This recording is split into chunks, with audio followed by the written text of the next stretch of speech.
Hello. Reports podcast and digital series. I am your host, Mona Sheikh. You guys, what's going on?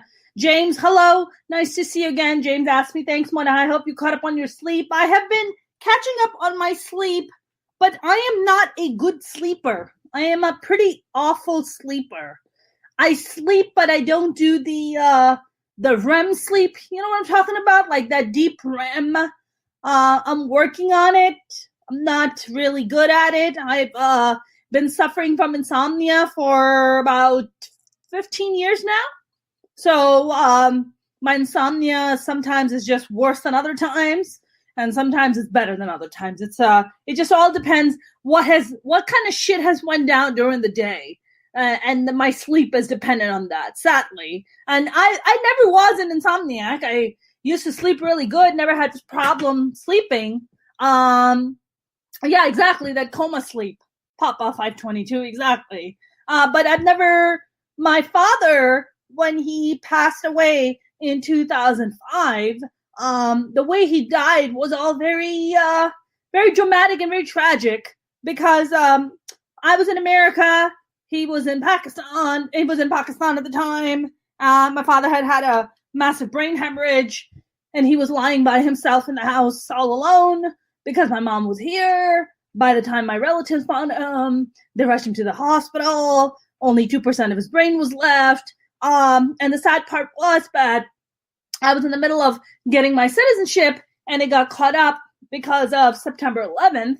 And being from a not very exactly a country that the U.S. had the best of relationships with, they really held my paperwork, and they wouldn't let me travel. They were like, no, you cannot travel. I said, no, but my father is dying, and I need emergency, papers to travel. And they were like, nope, we're not going to let you travel. If you travel, you can't come back for 10 years. So there's that.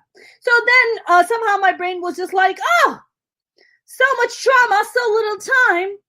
How do I, process this?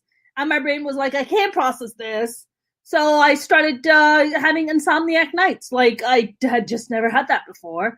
And it just never left me. So there's my sad story about insomnia for you guys. I am waiting for a very special guest that we have today. He is a star of the show Glee, and he's on the new show Never Have I Ever. I mean, this guy's been working for the past 15 plus years already, so you've seen him in tons of stuff. I'm just waiting for him to log in. But in the meantime, Papa 522 said melatonin works for me. I've taken melatonin, but melatonin kind of, it gives me these weird dreams. These very lucid dreams. I don't know. Does that do that for you? Because I don't. So I've become a big. I am a fan. I am a fan of the indicas. That is my fandom. This is what I love. It helps me sleep, so it helps me keep my sanity. So it's good. So that's what I do. I am waiting for my guest. So hang on 2 seconds. I'll be right back.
All right.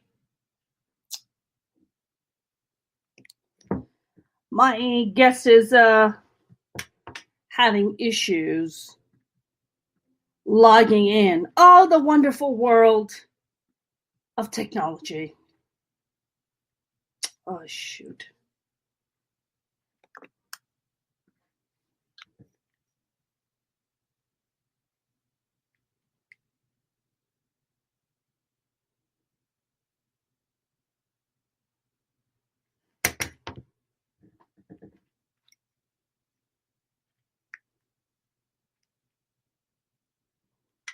Look at that. I have a tendency, I've noticed, this is like the second time. So first of all, in my defense, I book all my guests 5 days a week. And sometimes I mess things up. Sometimes that happens. Why? Because I'm human. So I apparently sent I didn't even bother. I sent a YouTube link to my guests, and I didn't even bother sending them like a login link. So he's like, I've been here since 6:10. I was just like, what are you talking about? I don't see you. And he's like, no, you just sent me a YouTube link. And I'm like, no, I sent you StreamYard. And he's like, no, you didn't. And I'm like, you are absolutely correct. I did not send you a StreamYard link. So here we are. So he's going to log in a little bit. Who else here suffers from insomnia? Because I am the freaking queen of suffering from goddamn insomnia. I honestly, like, the weed smoking helps me a lot. You know what I did last night that I've actually never done? I took 2 edibles, and each of them were like 3 grams each. I slept, I kid you not, for about 10 hours straight. So I don't know if it was a good quality of sleep, but I definitely slept. All right. My guest is here after me messing up the links. All right. You guys excited? Very excited for the very talented Iqbal Theba. How are you? Can you hear? I can't see you. There you are. Hello. Hi, how are you? What? Do you have some more light so we can see? Hello. Hi, everyone. Hi. Hey, Mona. Hi, how are you? I'm good. What's up, buddy? I totally messed up, right? I messed up. I It's sent okay. you It's okay. You're forgiven. You know, like you said, I'm you're only forgiven. human. You know. That's Yeah. very kind. Thank you. I was just saying that. Iqbal, this is my 56th episode, but I've been live streaming since the beginning of the pandemic. So I'm at a whopping I'm close to 100 episodes I've done thus far. Very nice. 5 days a week. So my brain sometimes goes in weird modes. It's just like, I'm exhausted. My brain breaks down sometimes. But so nice to see you. What have you been up to during the pandemic? Well, like everyone else, I'm staying home. Most of the time. I go hiking. I pick the routes that have least number of people, and I do it in the morning. You know, when I start, I start about like 45 minutes before the sun comes up, so I hardly see anyone. So it's safer. And I go to grocery store. That's take care of my kids and cook sometimes, and that's pretty much it. Yeah. It sounds when you go hiking, like, before the sun comes up, aren't you like terrified of like coyotes and what the hell? Like, terrified. I mean, I think about mountain lions and coyotes and all that, but I don't know.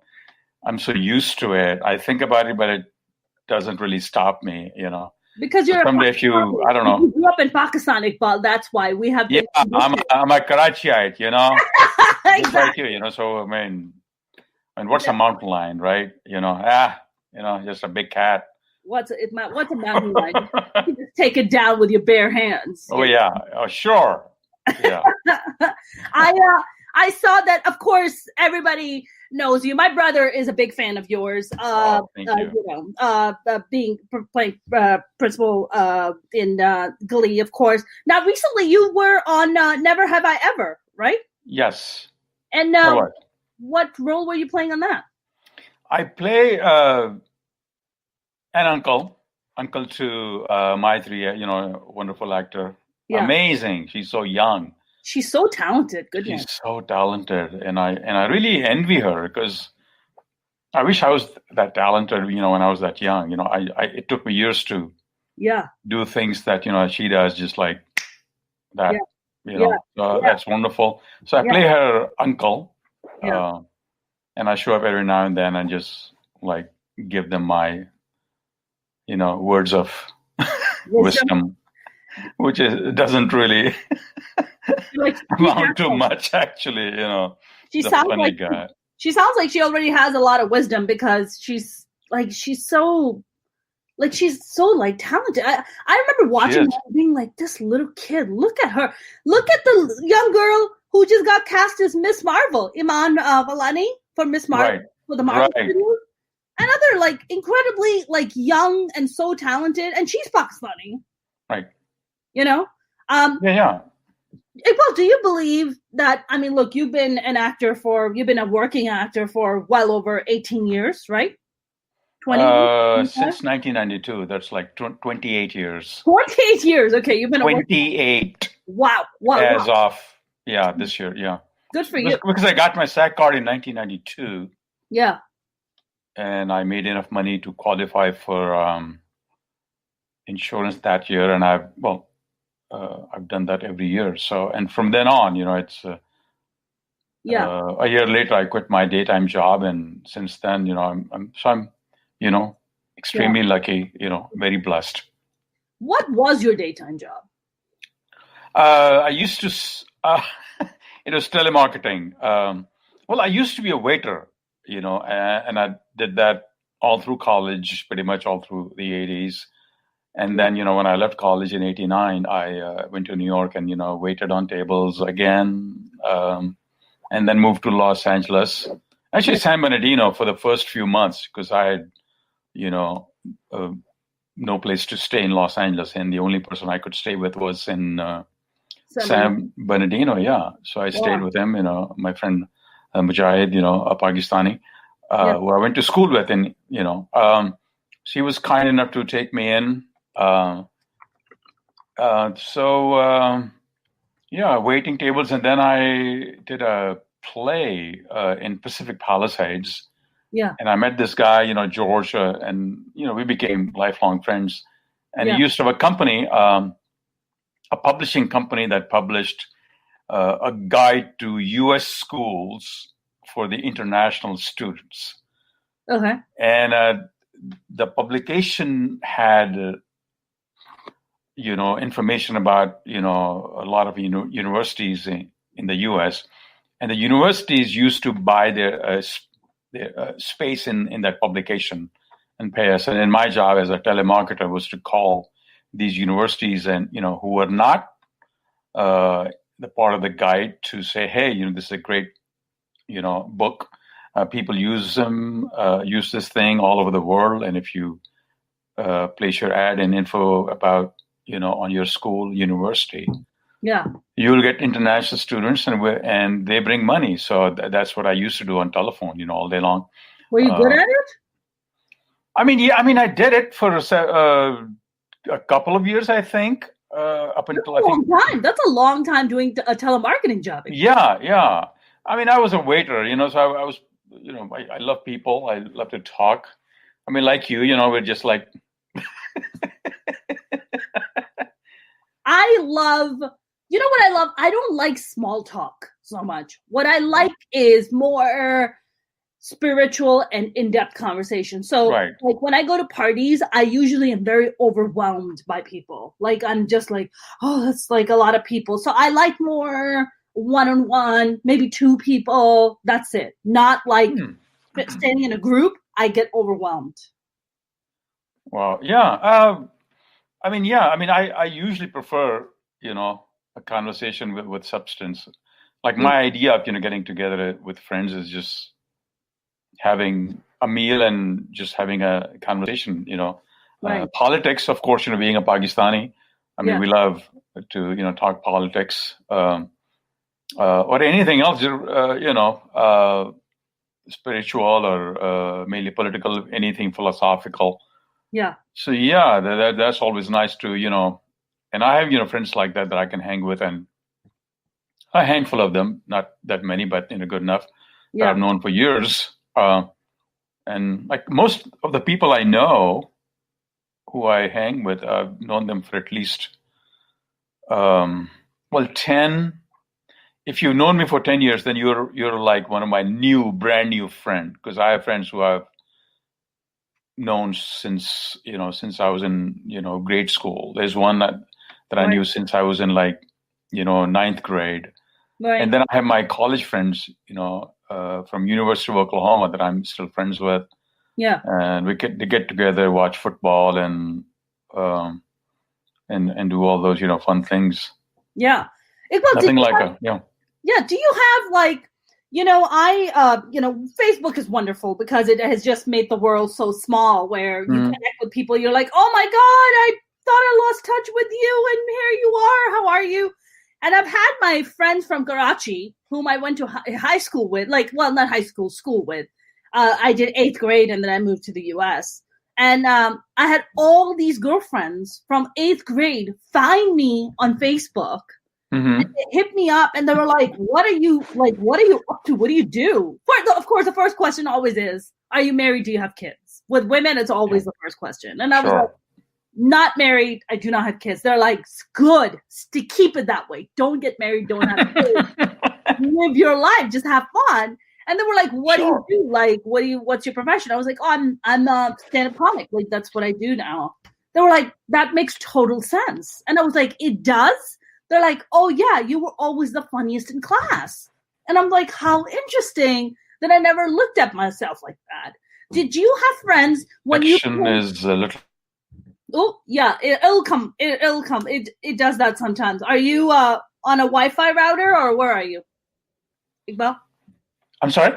I said, are you connected to a Wi-Fi, or is it just your phone? No, Wi-Fi. I'm connected to a Wi-Fi. Yeah.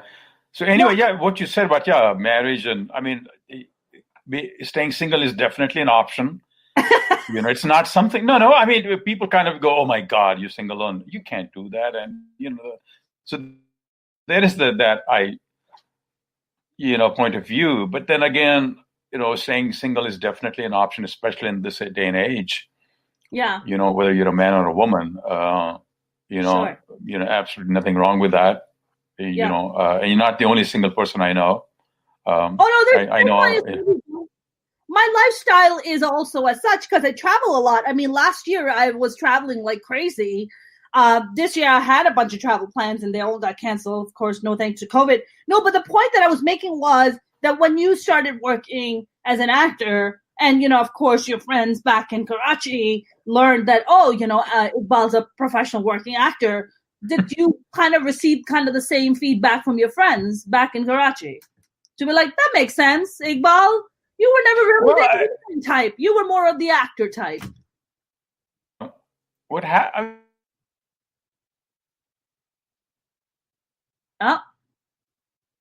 I graduated. Yeah. Iqbal, is it possible for you to sit near the router? Yeah. Hello? Yeah. Can you sit near the router? Could you hear me? I can hear you. I'm saying, can you sit near the router by any chance? It gives you a better connection. Hello? Iqbal? Iqbal? Hello? Iqbal got stuck. All right. Let's see. Iqbal, there you are. Oh, there. I don't know what happened. It kind of goes in and out sometimes because are you sitting near the router by any chance? Where are you?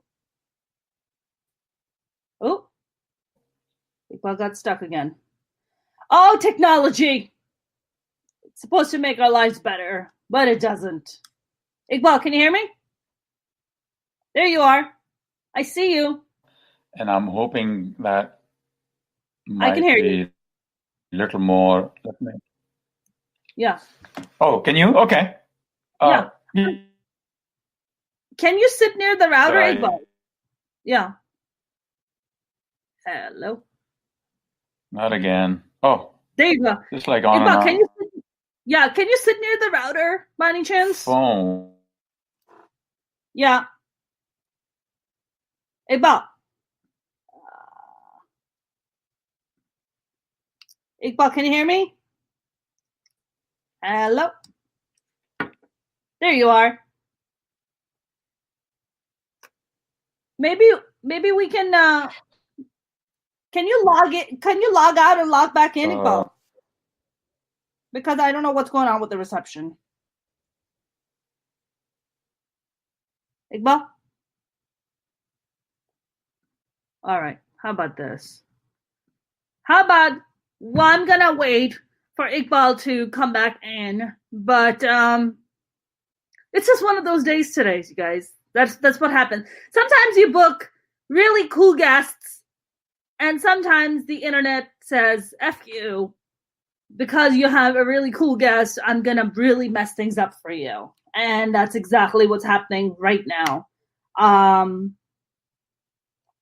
So, I'm trying to get him back on.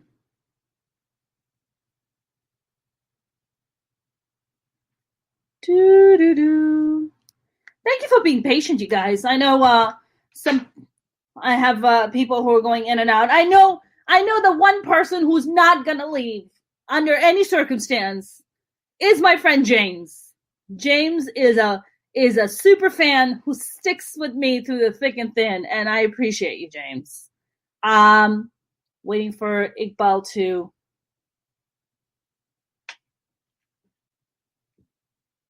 All right, cool.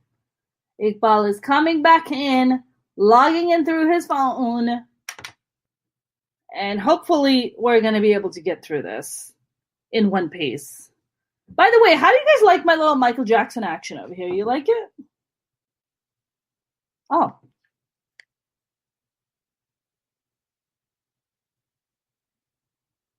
All right. You're the best, James. Thank you. I don't see you. So weird. That's what happens, you guys. Sometimes technology goes, I don't give a shit how good your guest is. I will mess this up for you. And that's exactly what's happening. Let's see.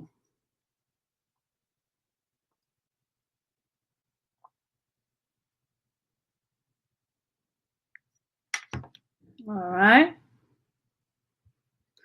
We shall wait, you guys. We shall wait. So while we're waiting, guys, I just want to make a few announcements. So tomorrow, I am doing a couple of shows that I'm going to be on. Oh, it says he's logged on, but I don't see him. It's not coming through.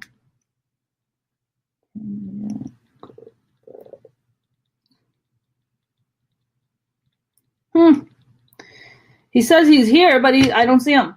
A couple announcements that I wanted to make. Tomorrow, I have 2 shows that you guys can catch me on. One show is at 7:30 p.m. Pacific. There he is. 7:30 p.m. Pacific for Comedy Oakland, and I'm going to put for you.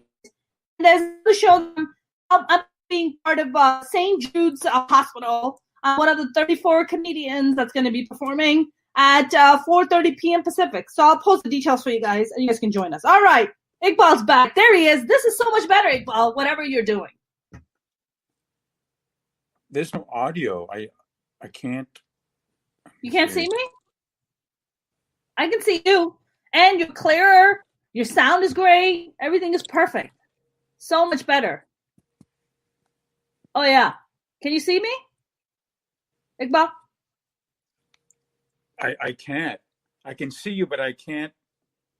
Hear me? It's really choppy. I mean, the video seems to be working fine, but it's the sound, I think, that I'm having trouble with. Oh, interesting. All right, let's try something.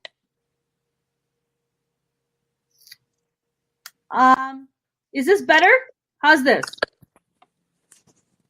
Can you hear me? Ugh. Is this better for you?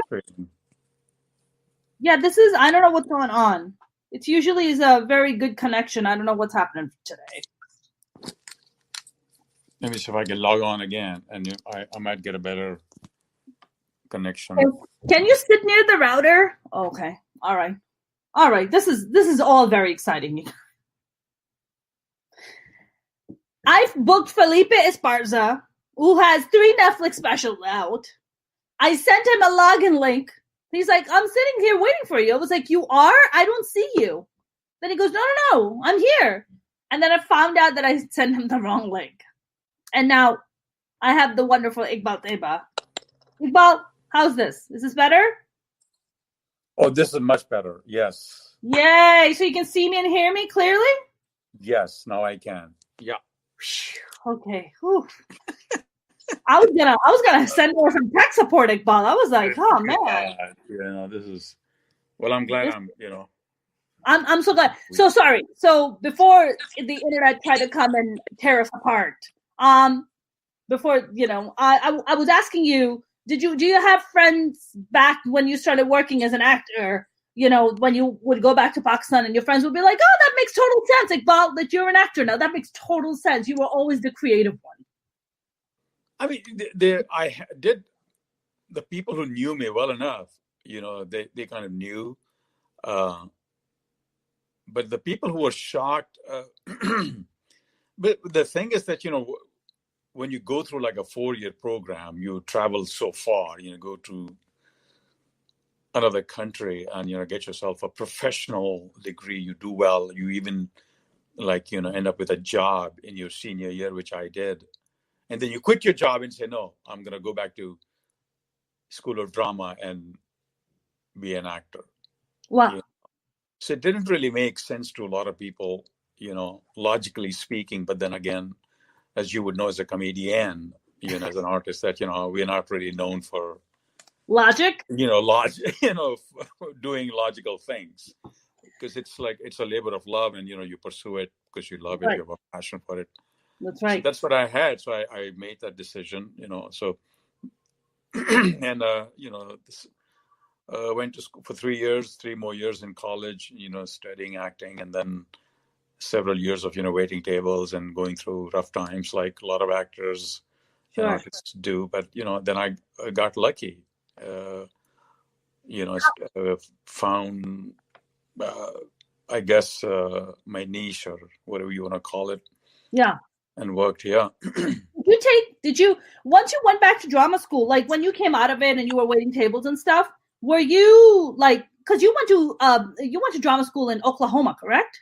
Right. University of Oklahoma. University of Oklahoma. Yeah. Well, wait, so you get a college degree. I mean, it's still expensive to go to college. So how, is it just you, or is your parents helping you out, or you're like, no, I'm going to put myself through this? No, I put myself through college. I, like in the beginning when I was in a school of architecture, what I used to do is have 2 jobs in summer.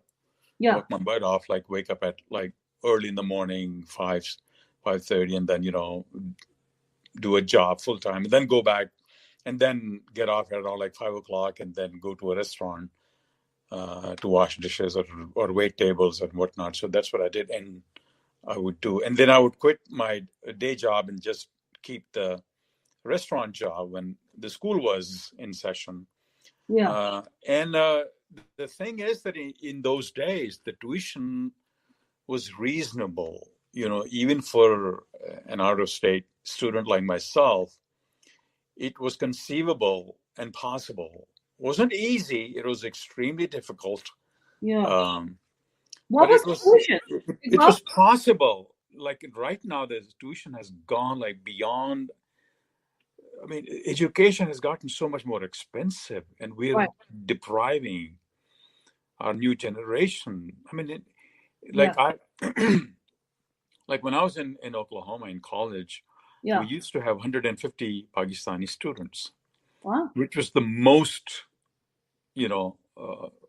Pakistanis in any other school in the U.S. So that was a record. Wow. And then I because I still go back to visit. Sometimes, I get an invite from College of Fine Arts and to do a fundraiser or talk to students, so they fly me there. And I remember going for an event, and I ran into a Pakistani, student, and I asked him, "How many do we have? How many Pakistanis?" And he said, "Well, there's 4." I said, "There's only 4?" And he goes, "Oh yeah, God, it's like, the politics in Pakistan and this and that." I said, "No, that can't really be the only reason." Huh. So when I flew back to Los Angeles, and then I logged on to the University of Oklahoma, website, and checked out the tuition for out-of-state students. Huh. And I was shocked. It was at that time, this was a couple of years ago or 3 years ago, $24,000 a year. It's still like half of what you would pay at, say, USC or sure, NYU. But $24,000, at University of Oklahoma for an out-of-state student, you cannot expect, an 18, 20-year-old to make that kind of money. And in my days, it was possible because the tuition was, low enough. How much? How low was it? I actually paid around like $50 per credit. So if you took 15 hours or 30 hours in a year, $1,500, and this is, wow. And then it kept going up, and it was, I think, when I left in '89, it was $125 an hour. So it would be around like, if you took, wow. It was still affordable. Yeah. Because it's 1,500, it went to like 3,000 in a year, and you could, even if you worked like minimum wage, like I did, in the beginning, at that time it was like around like $3.50 or something, $4 an hour, minimum wage. Yeah. So it was possible to put yourself through school, except you had to work hard, and you were, you had to be willing, which I was. I had no issues, putting in the hours and doing what I needed to do. The immigrant work ethic, Iqbal, that's what we do. Because, like most immigrants, you don't really care. You don't, that's right. You don't pity yourself. You do what you have to do to, and make a place, for yourself in the society. Yeah. In the country, and be a good citizen like we all are. Okay. Absolutely. Iqbal, I'm always fascinated. I know, like, I've listened to some of your interviews with other folks, and, they'll always talk to you about, oh, what did your dad think and all that? And, as brown people, that's a question that people always ask us, like, what did your parents think? And it's just like, clearly they probably weren't freaking very fucking excited when they found out that we wanted to be artists, right? So let's just be honest about that. But what I don't know about your journey is that how did the concept of America even come into existence for you? I mean, you didn't have any relatives, or you didn't have any brothers or sisters who were West. You're the first one. So what are you, like, just walk up to your parents in 8th or 10th grade and you're like, you know what? I want to go to America. You want to fund me? You want to fund this trip? I'm like, how did that even come about? Well, growing up, watching American movies, so I was always fascinated by this country. Yeah. And my dad was a big fan of, America. He used to think that this was like the greatest country in the world. And that's where I should go for education. So he was the one, actually, my dad. He put that, idea in my head. Say, look, son, that's, what you should do once you're done with high school. You should start thinking about what I'm going to do. And, my family was poor. We didn't really have much money. Yeah. And my dad at that time, when I came here, was working in Germany, as a newspaper boy. He was a middle-aged guy by that time, but he would like literally sell papers on the streets of, Hamburg in Germany. And that's how he was supporting his family. Wow. And he said, okay, I'm going to give you your tuition for the first semester, and your room and board for the first semester, because, that was his life saving. And it came to all about like, $2,500. So that was his life savings. So he gave that to me, which I'll never forget. And once I was here, I paid my tuition and, for the dorms for the first semester. After that, I was on my own. So I was working in the cafeteria, like in less than 2 weeks from the day I, set my foot, in Norman, Oklahoma. Yeah. So I was working at the cafeteria, and having a ball and singing songs and washing dishes and, like out loud, literally, I would like sing. They used to call me like the singing, dishwasher. The singing dishwasher. Were you singing? Were you singing Desi songs? What were you singing? Oh, both Desi and Bee Gees and you name it. Like in those days, because I grew up in the 70s and then into the 80s. So yeah, Bee Gees, and then of course there was like Bruce Springsteen, and there was RU Speedwagon Police, and then U2 came along, and then the Madonna was there, and then of course Michael Jackson. Yeah. But you were washing dishes throughout all these artists that were coming out. Is that what's happening? Well, I started out in the cafeteria, so they would, and they could put you on like in anything. They could put you in the dish room where you wash dishes. And sometimes they would, put you in a scraping room where people bring in their dishes, and you scrape the dishes into the leftovers in the trash can, and put it in a tub, and then somebody will come and pick it up and get it up to the dishwasher. And if you got really lucky, which eventually I did, they would put you as a server online, where the students would come and pick up their food, and you would give them roast beef or chicken or ham or whatnot, whatever that was on the menu. So that was considered like a cushy, good job. And there was a supervisor, and she thought I was funny and and charming and all that. Anyway, so he said, "Oh, you should be on the line. What you doing, like washing dishes?" So she put me a friend, which was like a really nice, clean. So I was a happy camper. When you were because your major when you moved to the U.S. to go to school was to become an engineer, correct? Right, yeah. Like electrical engineer, mechanical, what kind of engineer? Civil engineer. Yeah. Just be, and then what?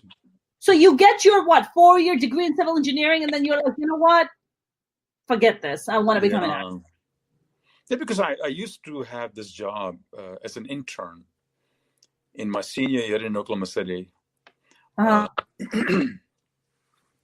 And it was part of, you get credit for that summer, 3 hours of internship on field work.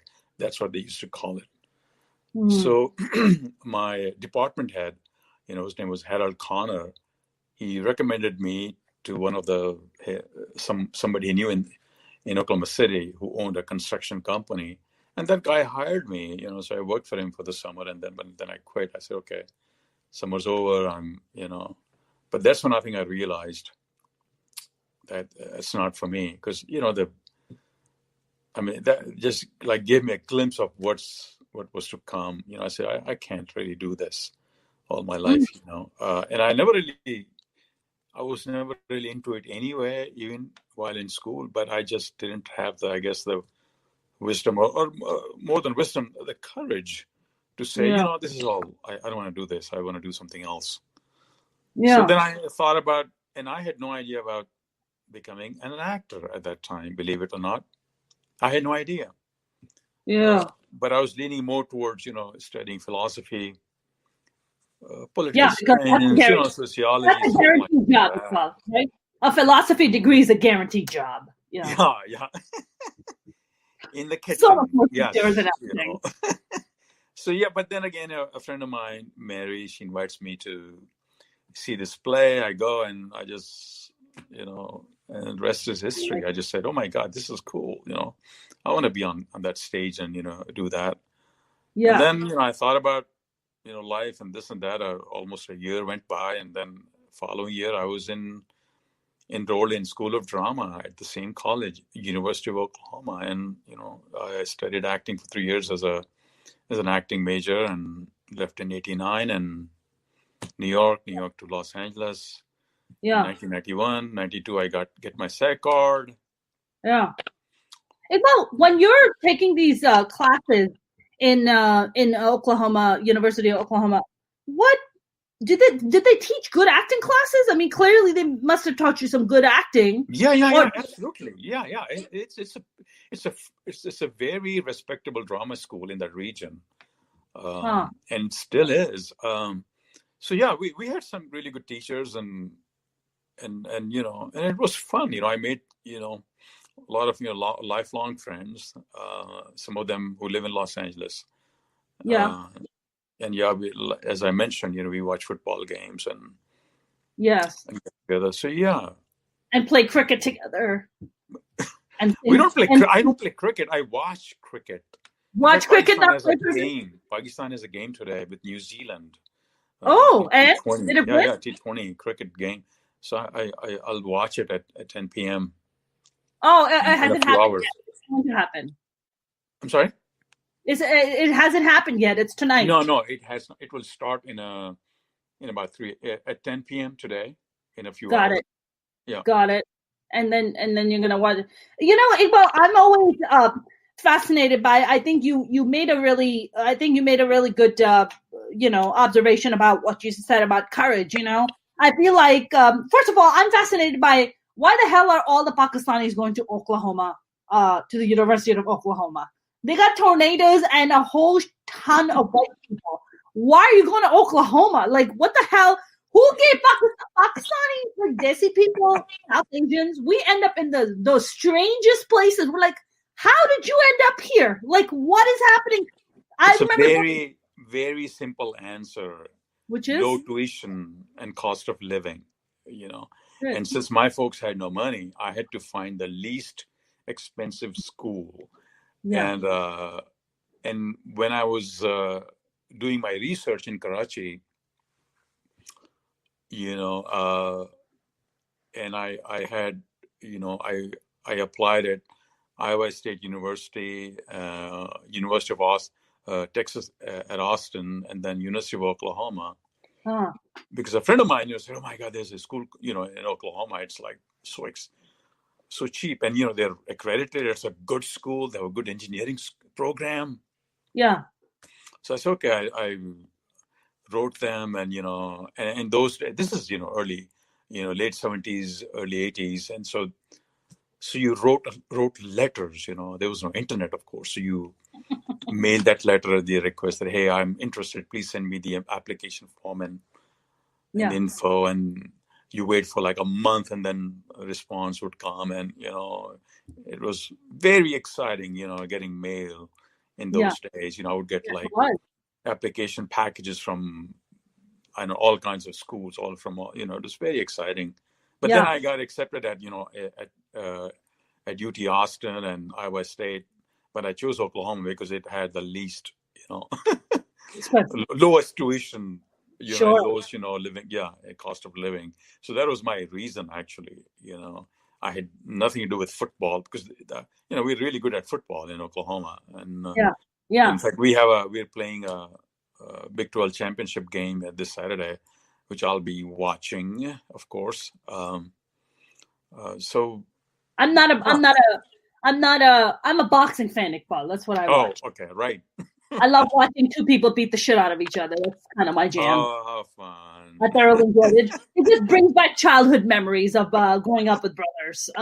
So, you know, it's like very near to my heart. That's why I enjoy watching it.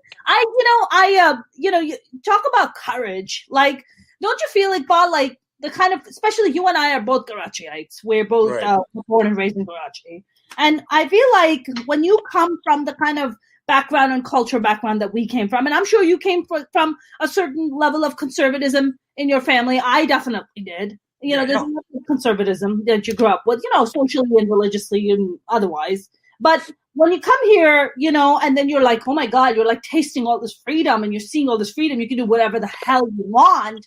Right. And, you know, as nice as it also can be overwhelming. But that courage factor, you know, so many people, Iqbal, I don't know if you meet a lot of South Asians like this, but I meet a lot of South Asians who, you know, when I'm doing comedy shows, they'll walk up to me and they're like, you know, I really want to be an artist and I really want to do that, but I don't know, you know, I don't know if I can do it. And it's that courage. So it's like, can you teach courage? Can you Can you give that to someone? Can you say to someone, take a chance, take the leap of faith, right? Like, or is this is it like an innate? I don't think you can teach anyone to be courageous, to take a chance like that, because because they're really consequences, right? Because when you're young, when you're in your 20s, like I was when I made that decision, you're like 22, 23, years old, and you have your life ahead, whole life ahead of you, and in the like a first decade is really important, like from early 20s to maybe mid 30s, where you kind of work hard and kind of find your place in the industry you're working in, be it in engineering or whatnot. But then when you decide to be an actor or a comedian or comedian in your case, there is no you don't know. You could be waiting tables for the rest of your life, literally. And most of the actors and comedians and artists who start out as artists never make a living at it. I don't know, if you can pay your bills doing this, you're probably in the top like 0.1 percentage. I'm very lucky. So that's why it's it's scary. I was scared as hell. I stayed scared for many, many years, while I was pursuing acting. Like I would always ask myself, what the hell am I doing? Why can't I?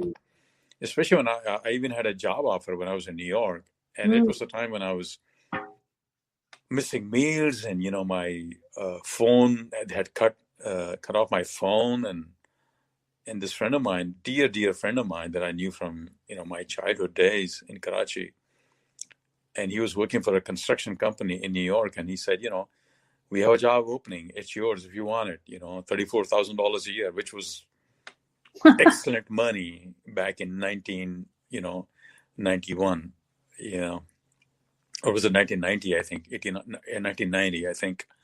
Right. Yeah. And I said, will I be able to go to auditions? And he said, are you out of you fucking mind? We pay you this much money. That's a lot of money, And it was a lot of money 30 years ago. Sure. For a 20-some-year-old, young guy with no experience, with just a diploma. That's right. So it was tough, to turn it down, but I did, because I said, okay. I mean, it's like, okay, you do what you have to do, and I overcame my fear. Like I would wake up in the morning, and my body would be frozen, with fear every day, and that happened. Wow. Like all through, up until like 1994 or 3, when I was working enough to make a living, pay my bills. Yeah. But, and I couldn't move, in the morning. But then somehow I found, enough like energy and courage to like leave bed. But once I was out of bed, then I was fine. Then I would be like, like you're in energy, okay, what's up? Let's go. What do I have to do? What audition? What, Right. Is it instead of night terrors, you were having morning terrors? Yeah, I mean, literally, I terrified of what I would be terrified. Yeah, what the hell am I doing? I'll be like, 65 years old, and I'll be, I don't know, a waiter or something, Yeah. So that's a real fear, and how do you can't really teach someone to like face that and say, okay, this is that's 99% of the chance is that you will not make a living at it. Are you still willing to pursue it? So that's a question, The odds are so against you. I mean, yeah, they are. Of course they are. Did your family know at the time that you're in New York, like, going to auditions and you've changed your major, or you just kept that? No. They knew. They knew that I studied acting. I always, very open with them. Because I don't like to lie. And because I actually had a friend, who was in med school, and he left med school, and his family did not know for like 7-8 years. Oh my God. Yeah, really. He was like, he left school and then he, I don't know, got into something else. And then I think they were trying to fix him up with some young woman as a,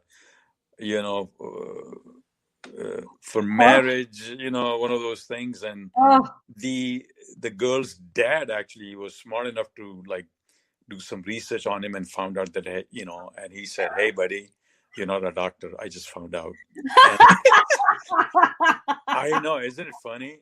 It was terrible for that guy, I guess. Poor thing. But then again, I was very open. I said, this is what I'm going to do. I know it's crazy, but this is it. Yeah. And they said you're crazy. They never really said, "Oh God, don't do it. We'll disown you" or something. So thankfully, they never did that. Wow. So I love them. Yeah.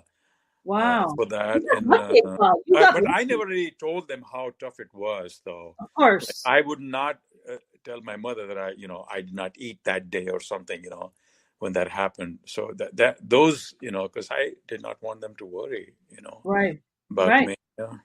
Right. Because you're, but Iqbal, you also sound like you had pretty like exceptional parents in the sense that that South Asian parents are not supportive when it comes to the arts. I mean, are you kidding me? And especially the generation that your parents were from. I mean, holy shit, for them to be so open-minded. They sound like extraordinary people. Well, no, I mean, they kept saying that, okay, I think you should find a job. Can you like do it part-time? Can you do this? Can you? Sure. Yeah, but they never really I know people who would say, no, if you do this, you're not, my son or daughter. You played some of those roles, Iqbal. You've played some of those roles. Yeah. Oh God, yes. I will disown you as my son. You are not my son. Yeah, I know. Like the guy in the Never Have I Ever is kind of like that. Yes. Yes. Yes. Like if he had a daughter, he would like interview the would-be, son-in-law. That, okay, what kind of job, what kind of taxes you pay? Kids. You have kids. If your kids tomorrow are like, Dad, I want to be an actor, are you going to have like a very real conversation with them? Are you going to discourage them? Or are you going to be like, do what your heart desires, but just know that the path is hard. It is a tough path. That's what I would tell them, what you just said, that you can do anything you want. Yeah. But none of my, I have 2 kids and, none of them want to be, going to acting. So, but if they did, I would say exactly what you just. I think you scared the crap out of them, Iqbal. I think that's what you did. And they're like, you know what? We're good. Dad has scared us enough. We're not doing this. Yeah. What are your kids spoiled, That's true. Of course they are. They have privilege that you never had. Goodness. Yeah. I mean, and that's fine. I enjoy life, but I do want, them to be aware of, what's ahead and, how tough it is for a lot of other people. Like in the pandemic, I don't know why people like us, people who we still have like, don't have to worry about like the financial aspect of life. Sure. Like if you can work from home and make money, believe me, you're lucky. If you can 100%. Yeah. If you don't have to rely on government assistance, believe me, you're lucky there. Because people are really suffering. People have, just this week, the unemployment numbers are horrendous. Yep. Like 900,000 something. Yeah. I mean, so many people are unemployed. That's so sad. Yeah. I mean, so I thank God that, okay, I haven't gotten sick like you. By the way, I was so worried when I heard a friend of mine, and told me that, Mona, that the comedian, I just heard do you know her? I said, yeah, God, I do. Who is this friend of yours who told you this? It's he actually went to Oklahoma with me, University of Oklahoma. His name is Nasir, and we were actually having because once a month. Nasir Javed? Yes, so he's once a month. All of us, Pakistanis, who went to Oklahoma. Yeah. Have like a Zoom call once a month. Oh, how nice. So this was, a week or I don't know, a couple of weeks ago.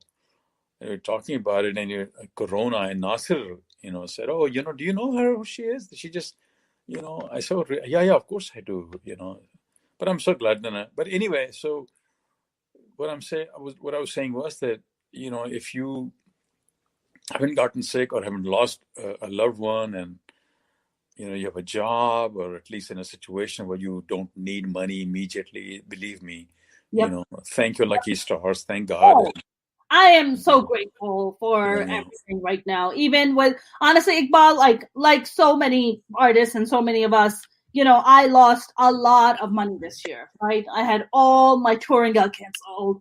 All my shows I was producing got canceled. I had a show I was going to get with a very major network that I had been working on. Mm-hmm. And they were pulling the trigger, and we were going to sign a contract, and the pandemic hit. Oh. So, it's just, it's a lot of loss, but you know what? But ultimately it's like, I have a roof over my head. I have food in my belly. I am healthy. I am okay. I am not immediately scavenging for money. I'm good. Thank God. So I just, I just count my blessings, and, and I'm just grateful. And I'm sure that's the same thing for you. I mean, it must be nice for you to be just kind of home and get to bond with your kids and spend time, or are you going crazy? Are you one of those parents? You're just like, I love my kids, but I need a fucking break right now. I'm gonna pull my fucking hair out. Like, I have friends who are calling me and telling me this. No, actually, no. I think I'm lucky, because my kids, my son is 17, so he should be. I mean, he's already in college. He'll be 18 in less than a month. So he'll be, next year, he'll be leaving. So I'm really grateful. Yeah. To see him on daily basis. And my daughter, she's 14, and I know she'll be gone in like less than 4 years. Yeah. So you're just really, I cherish that. Yeah, you're just kind of like just kind of basking in the moment of like, look, the last few years, and these kids are just gonna go on to do their thing. Yeah. So Iqbal, what do you like? Have you ever been asked to come and perform or be in Pakistani serial dramas? Because Pakistanis are very big on Pakistani soap operas and stuff. They never reached out to you, and they're like, Iqbal, would you like to come and be part of? No, I mean, I've had like people asking me, but the thing is, I've never pursued it. Even when I visit, which is every year, because I still have my family. I go every year. I was going to go in August, and I couldn't because of the pandemic. Yeah. So I've never really pursued it because I have kids. To pursue something like that, I'll have to like live there for many months, which I do not want to do. I want to, stay close to my kids, and and do that. And plus, if you're working here, then you're kind of busy here, and that's right. Yeah. Also, the way the industry works there is so different than the way the industry works. I had no idea. It's so it's very different. I mean, I know people who worked. I know at least a couple of people. And it really is different. I don't think I can. I'm not really sure if I, can do what they do. And my hats off to them. Yeah. Have you heard of Churales recently? Churales? I haven't seen it. I'm going to watch it. Yeah. Because you can't get it. The director is great because he did, the movie Cake, which is awesome. I thought. Yeah. Yeah. I had him on as a guest on my podcast. Yeah. Abbasi. Yeah. So he's like, knew one of him, and then. So I intend to watch, Churales, and I'm friends with Kamal Khan, who directed Lal Kabutar, which was an official, nominee for Oscars, from Pakistan. So he's a really cool guy, and maybe I would love for him to bring him, here, and so he can start like I don't know, doing something, and then I know I want to work with him at some time, some hopefully in the near future sometime. What about in India? What about Bollywood movies, Iqbal? Have you been hit up to be like, Iqbal? No. We want you to come and be the bad guy. Of course, I'm way beyond that age, and I was never really like the leading guy anyway. But sure, if I would love to work with one of them, Indian women, sure, sing songs, I jump up and down, and hug them, and that would be fun. But no one has approached me yet, so I'm really disappointed. I think you need to put your feelers out. I think you need to go hit up one of the Shah Rukh Khans or the Amir Khans, one of the Khans. Well, speaking of, I just thought of something. I have like 5 minutes. I'm sorry. Yeah, but anyway, I wanted to, before I go, I wanted to. I went to the bank to open a business account. I never had one because I became a corporation, recently. So they ask you like all these questions, and they say, and they're filling out the form, and then say, well, since you're an actor, I have to ask you this. It's on the form. And he showed me, and he said, have you done, adult films? What? I said, I would have if they had asked me to. I'm disappointed to say, no, I have not. So I thought that was really hysterical that you can actually asking you if you've done. Have you done adult films? Why would they ask you that? Because you're a I don't know. Maybe the bank doesn't approve of it or something. Or I have no idea. I mean, that's a good question. Like, why should they care? If somebody, some poor guy or girl, it's their thing. If they're making a living doing that, sure. And Iqbal, let's be honest here. I think we all can confess that porn has significantly helped all of us to get through this fucking pandemic. Married or not. I don't give a shit. I don't know, Yeah, well, I'm sure you don't. My kids are listening. I can't really, not going to comment on that. Why Maybe are you putting around this conversation is what I want to know. I think if you had kids, you would be so busy, you would... literally, believe me, having 2 teenagers... That's a lot. You're not going to have much time, plus your own thing, whatever you're doing. Well, Pornhub premium subscriptions for free. I don't know if that information helps you in any way, but I did not know that. I'll pass it on to anyone who's like listening to this podcast and whoever. They're listening, but they're already subscribed to it, Iqbal. Don't you? Okay. They're a step ahead of you. I know you're gonna. You said you have to run in 5 minutes. Did you say? Yes, I'm. Yeah. Are you making dinner tonight? Is that what you have to do? No, actually, you know what? I just looked at time. 7:30. I'm sorry, 7:30. Yeah. Yeah, so we have like 10 more minutes. Is that cool? Yeah. No. Yeah, perfect. No, I'm always fascinated by the work that happens in Pakistan, and I don't know how that industry works, so I really wouldn't even know. In India, however, comedy, for my stand-up comedy world, comedy is just booming on a level that is just outstanding. So I've been invited by Veer Das to come and perform, but they won't give me the visa because I'm born in Pakistan. So of course, there's also that. It's really weird because what happens? Because I was looking into that, because there was a possibility that I might go, but then again, I looked at some of the restrictions, and like if you get, like you, I'm a citizen. I travel on my U.S. passport. Me too. Yeah. But it does say that I was born in Pakistan.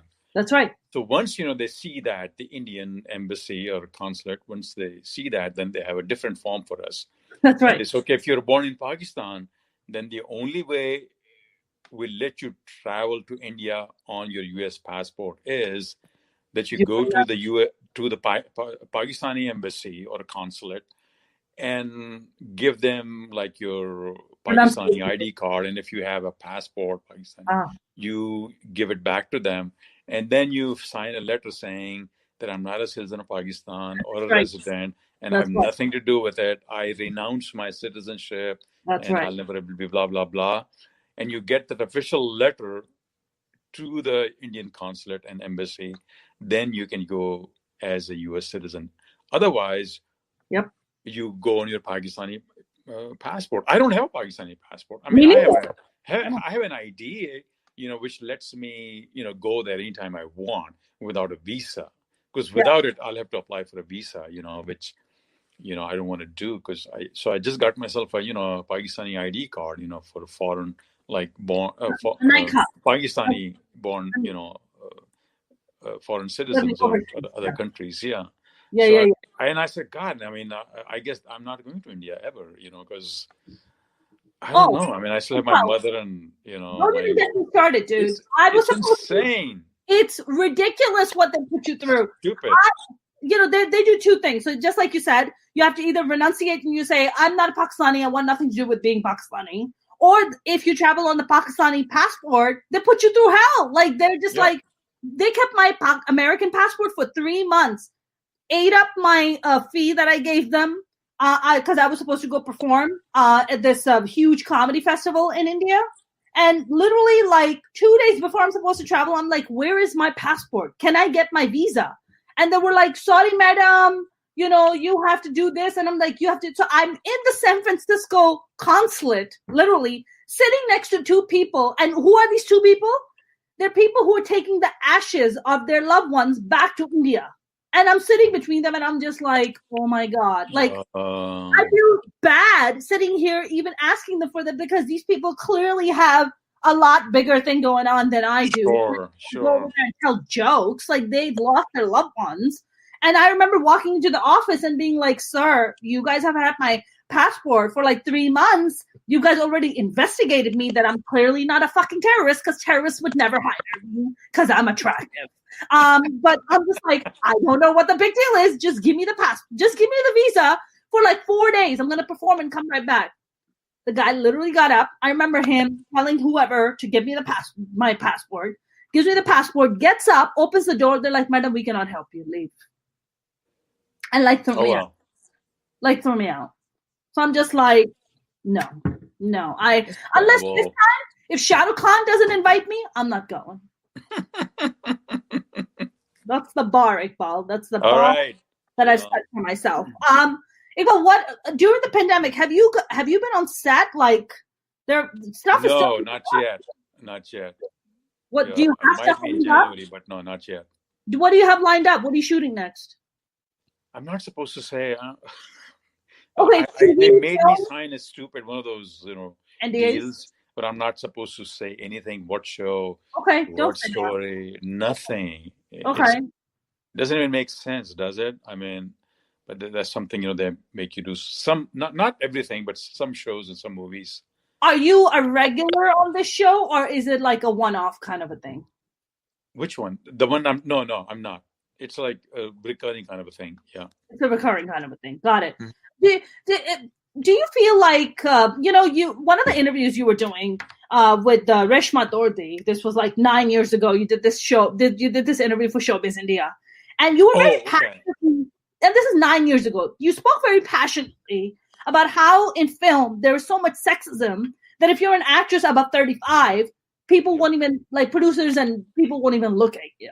But now so much of that is shifting, not on a big scale, but it's definitely shifting a lot more. Do you feel like this is how I feel as a brown woman, okay, who's been like busting and grinding her butt for a long time? I feel like brown dudes, if there was a choice between a brown woman and a brown man, the brown man always wins. Well, because it's like picking up the ball. I think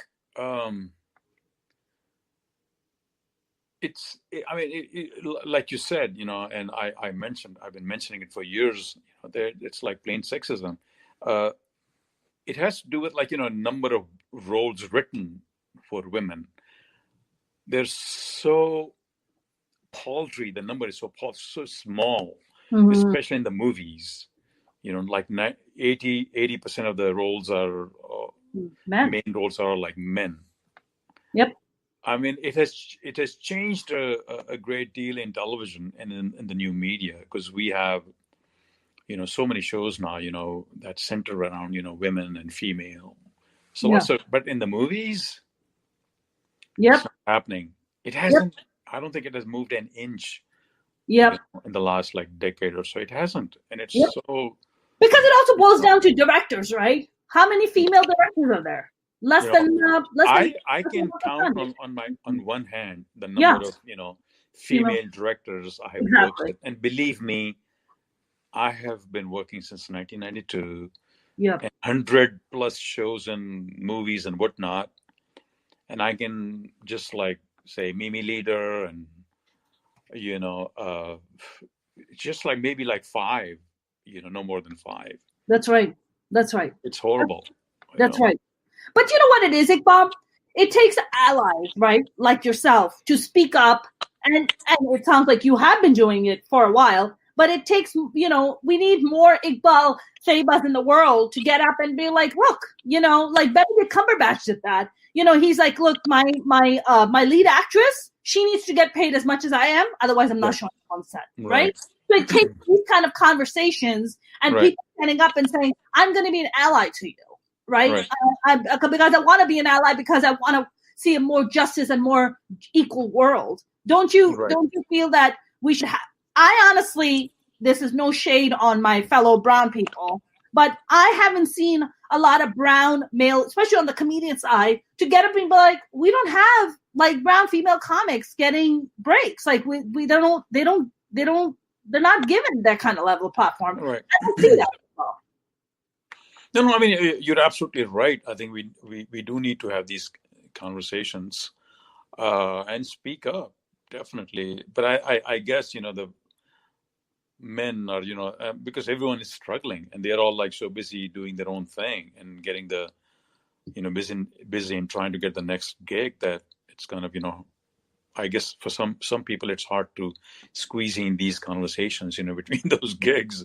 Yeah. Say, we need more women, Well, there's also social media, right? You can just jump on your social media and make a quick video. Hey, you know what? Yeah. This is the kind of nonsense that's going down. I don't want to be a part of it. I want to see more female this and that. And I think, the Me Too and Time's Up has really helped propel that conversation a great deal. And, now everywhere you go, like, producers and studios are like, oh my God, we need female lead and female this. And it's great. Thank God we're having that. But I feel like, when like Mindy Kaling, who I love and adore, gets listed as a female comedian, I'm like, what a fucking insult. She's not a female comedian. She's a comedic actress who's a writer and producer. She is not a fucking stand-up comic. What the hell? And they're like, one of the top 15 female comedians, Mindy Kaling. I'm like, what the fuck? Like, no, she's not a female. She's not a comedian. She's a comedic actress, but it's like, oh, see, we're patting ourselves on the back. You see, we have diversity. See, we have one Mindy Kaling. There you go. She's not even a comedian. Like, what? So that kind of upsets me when I see. Well, she's a producer, creator, writer. That's right. Not a stand-up comic. Just the fact that she wrote a show and produced a show. She's great. Which is the only show. I mean, they're having other shows with South Asian casting, but this is the only show that actually is successful. That's right. There were others that I know of that didn't really make it beyond season 1. But was this it one picked up, and it's a good show. Yeah, wasn't Outsourced one of them? Remember Outsourced? Outsourcing lasted for only a season, I think. That's right. It lasted only a season. Yeah. I mean, no matter what you say, but I'm thankful to NBC or any network, any studio, any streamer, that puts on, brown faces. I'll say thank you. I'm not gonna, criticize them for, oh my God, what you're doing, this is a bad story. No. That's right. This is the beginning. Stop fucking complaining and say thank you. And then you can say, okay, how about if you did this instead of that? Right. But thank them first for putting our faces, on the screen. Yeah. I agree with you. I 100% agree with you. Iqbal, we're going to wrap up. So where can, thank you very much for taking the time, and sorry about all the bullshit technical difficulties, but thank you for being a champ about it. So. Well, pleasure. I had a fun time talking to you. Thank you. Thank you. I haven't seen you in a while, so it's nice seeing you. Where can people follow you? Where can we, are you? Well, I'm on Twitter and I'm on Instagram, Iqbal Theba on Twitter and the Iqbal Theba on Instagram. I don't do Facebook, but I do. I'm on Twitter. Yeah, Iqbal Theba. Got it. Well, Iqbal, this was a really nice conversation. Thank you very much. Stay safe out there, and I'll talk to you soon. You too, buddy. Thanks. All right. Take care. Bye. Bye. That was the lovely Iqbal Theba. I know you guys enjoyed the conversation. I definitely did. I know it was although it felt like, oh my God, was it a short conversation? But it wasn't. We've been going for over an hour 15 now. You guys, I will be back tomorrow with a fantastic Palestinian stand-up comedian who's actually half white, half Palestinian, the lovely and hilarious Aaron Cater, who was part of the original Axis of Evil comedy tour. And he's going to be joining us because he's a homie.